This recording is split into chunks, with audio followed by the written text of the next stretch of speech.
Welcome back, listeners. In the spirit of Thanksgiving, for those of us in the US anyway, there's a lot to talk about with respect to being thankful and gratitude and all of our blessings. And I think it's interesting, and this conversation will demonstrate this, but there's this concept of being grateful, feeling grateful, sitting in gratitude. And we can go from truly feeling it to struggling to feel it.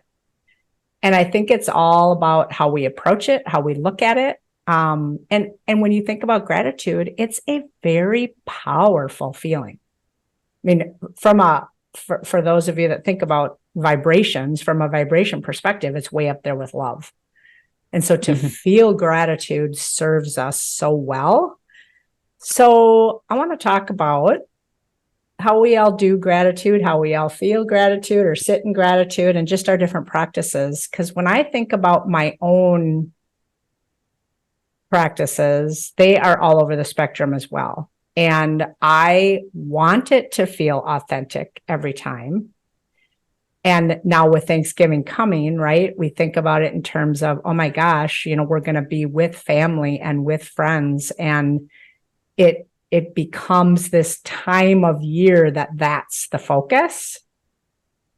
And I sometimes overthink it. And I start to feel inauthentic about it because I start to think, okay, what's the right way to do this? And how can I sit with it a little bit longer? And oh my gosh, I'm feeling thankful for the wrong things, not the right things. And so that whole overthinking, okay, yes, it gets back to my 4 Ps. It goes always back to those 4 Ps. It always goes back to the 4 Ps, right? It can start to get in the way of truly just in a given moment, feeling grateful for the many, many things or people that we have to feel grateful for. So I'm just going to open it up to you guys. And what is this time of year bring up for you as it relates to gratitude and thankfulness? You know what came to mind for me is trying to be more thankful, sit in gratitude more, look at the blessings. I know that we are talking and it's Thanksgiving time, but how about trying to do this all year round?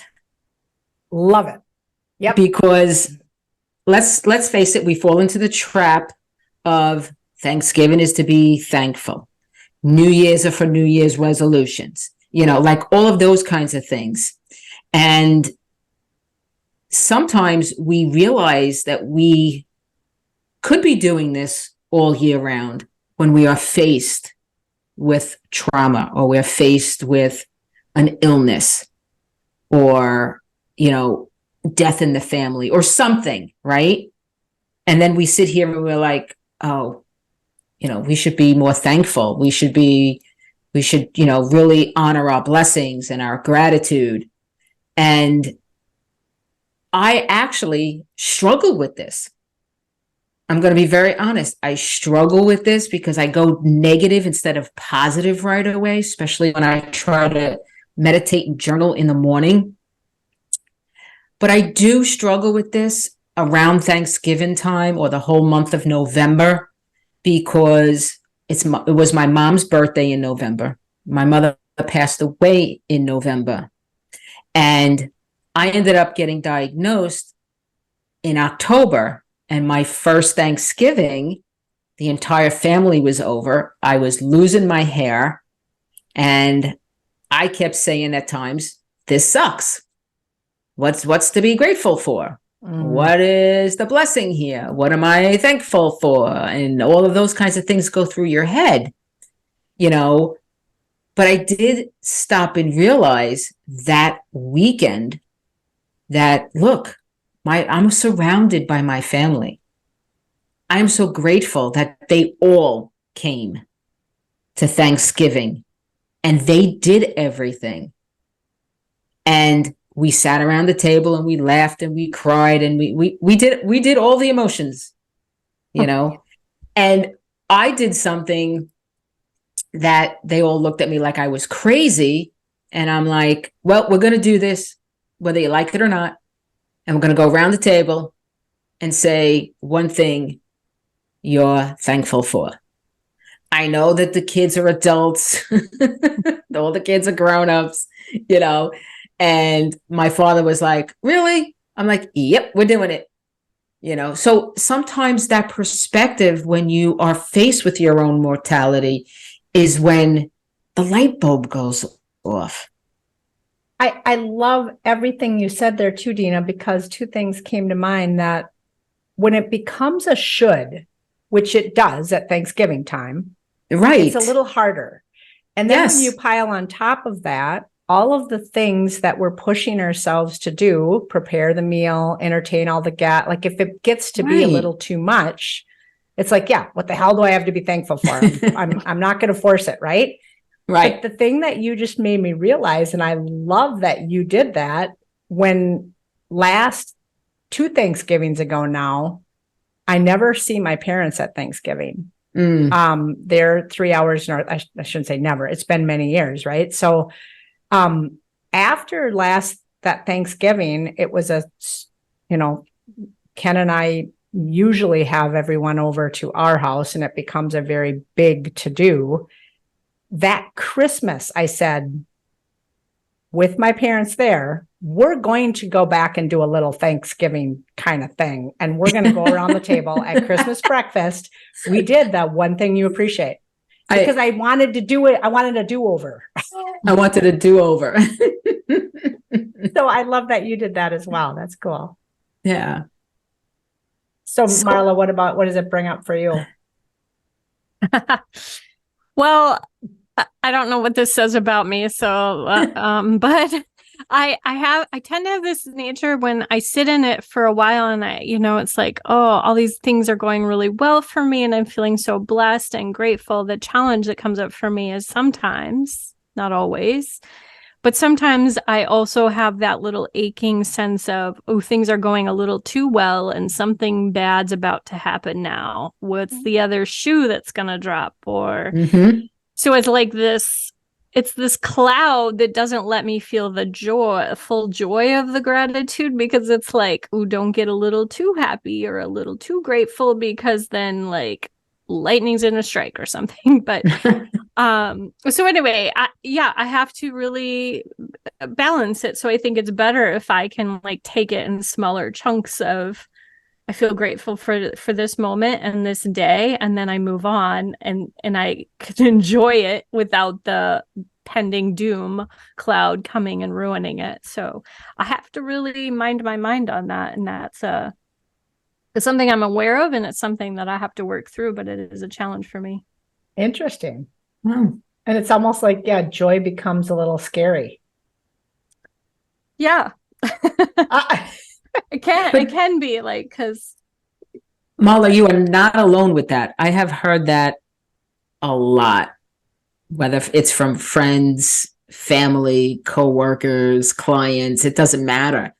You know, they're waiting for the other shoe to drop when things are just going so well. And it's difficult to sit there and say, all right, everything is going well. All right, let's just keep moving forward with this. You know, at times, why don't we just sit and say, oh, okay, everything seems to be a-okay, and I'm loving what's going on right now. What about it makes me feel this way? Instead of saying, oh, when the other shoe is going to drop. Yeah. The other thing is to be grateful for, and this is going to sound really funny, but like, I'm grateful for the moments that I can be grateful and in gratitude and thankful and all of the things, everything feeling blessed and happy. And then I can look and say, and nothing bad happened. See, it's like proof. So it's like, it's building those little muscles up too, though, that sort of get you to let go of that pending fear. Because it's like, where's the proof that shows that isn't true all the time? You sort of poke at it. I like that, poking at it. I love that. Yeah. is it really true? Or here's Yeah. the proof, so yeah, it's like a little fact-finding mission of I can be grateful and I can be blessed, and that's just fine, and that's good. So I do practice it multiple, as I said, like in my daily, just to be able to have that proof and be able to poke at it too. I love that. Well, and Dina, I love the point you made about the gratitude, the thankfulness should extend throughout the year, right? And there shouldn't be Yes. a designated time for us to go do that. So I'm just going to throw out there, like, how do you guys do gratitude, sit in gratitude, feel gratitude, express gratitude? What are some ways you do that? I have been saying more and more as the years go on that I appreciate and I'm thankful to a specific person that's in my life. Like you say it to them. I say it to them, thank you so much. I appreciate you. Thank you for A, B, and C, whatever it might be. I've done that for years, but I think as I have gotten older, it's more meaningful. Well, it lands on me because you do it and you do it well. I feel it in emails or calls or remarking, or you're very good at it. You're very authentic. It just comes across authentic and genuine. So I feel it, just so you know. Thank you. I appreciate that. And it's, it has taken time to get there.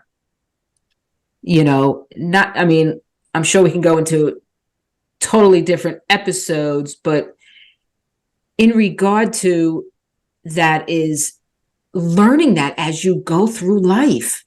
Mm-hmm.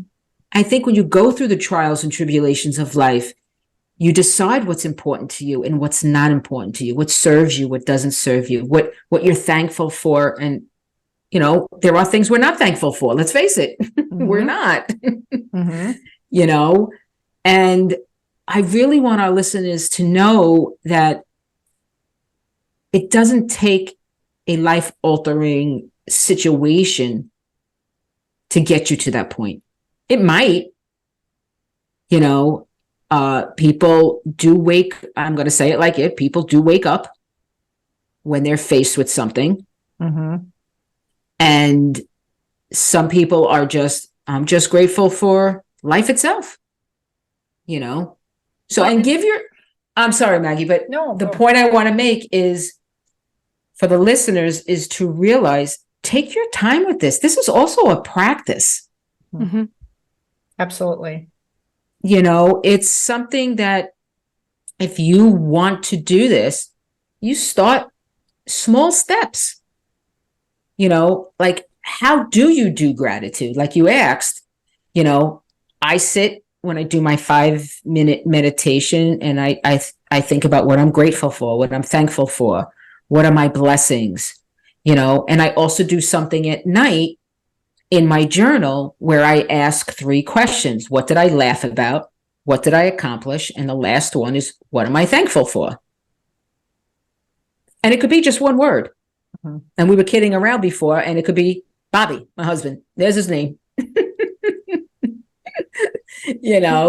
Because whether he has talked me off the ledge or calmed me down or made me realize, don't worry about it, it's not that important, or just being together. That's like, if we go watch the sunrise or we go out for breakfast, it's those little things that I'm thankful and grateful for.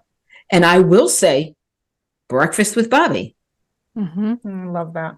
It's things like the simplest of things. Yeah. Yes.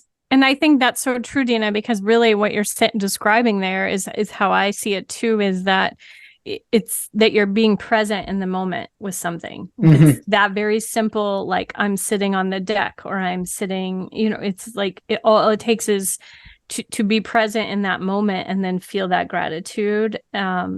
Instead of like oh, I need to be grateful. So what am I grateful for? It's like that force thing that you were talking about earlier, Maggie. Like it's not forced. It's like just being present in that moment and accepting that gratitude for whatever it is, the small thing. Mm-hmm. Well, and what's that quote? People won't remember what you did or said. They remember how you made them feel. Mm-hmm. And I love that because with gratitude, like we said earlier, like that makes us feel, I love it brings you into the present moment, Marla, and it makes us feel good, but also you would be surprised at the impact it has on others when you do tell them you're grateful for them, because sometimes we just assume they know, right? Like I even take my mom and dad, for example. I have said it a lot more lately, what I appreciate when they do or say something. And when I tell them in that moment, it's almost like they're like, whoa, like they're surprised or taken aback. And they can feel it, right? They know I'm not just assuming that they know I appreciate them. And you guys have inspired me to resurrect. I used to have these cards that I would literally, it was blank on the back and a beautiful mandala on the front. And I would write what I appreciate about you. And I would just do a laundry list to that person of what I appreciate about it. And I would send them in the mail, like the old fashioned way to send cards, right? And I used to only do it at Thanksgiving time. So now I am going to resurrect them and do them throughout the year when I feel inspired to tell something or someone that.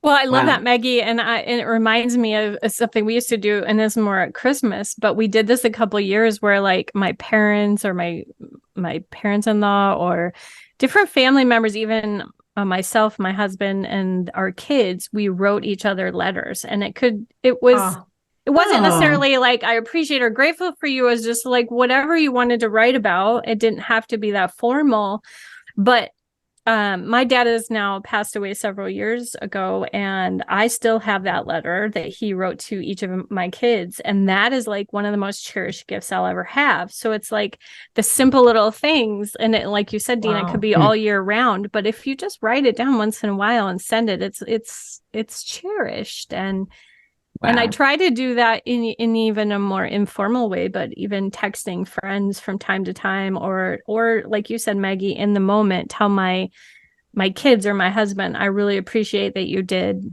this. That made me feel whatever. I'm trying to use those words because people, we assume they know, but they don't. They need to hear it, right? They need to know how we feel. So yeah, it's a very big gift that you're giving others and truly from yourself. Well, and you just made me think of a powerful thing that I think the three of us have talked about in a different context, where we weren't really taught when we were younger to express our feelings. It wasn't something that we just naturally did, right? And this is a powerful feeling to express. So it's a good one to practice. Like you said, Dina, it's a practice, right? It's a practice, yeah. It's a good one to practice. So since it is Thanksgiving though, let's think of the things we are grateful for, but also think about some ways we can carry it into the other times of the year. But for right now, write a physical, this is our challenge to the listeners, write a physical note to someone telling them what you appreciate about them and send it. Even if it is a text, or if it's a handwritten note, you can give them or mail to them. That's our challenge to you guys, to our listeners. Because the other thing I will add is, as we all know, healing truly is both inside and out. Thank you for joining us. We hope you found value in today's episode. And remember to share your real and raw insights with us by going to healinsideandout.com, where you can also find additional information and resources.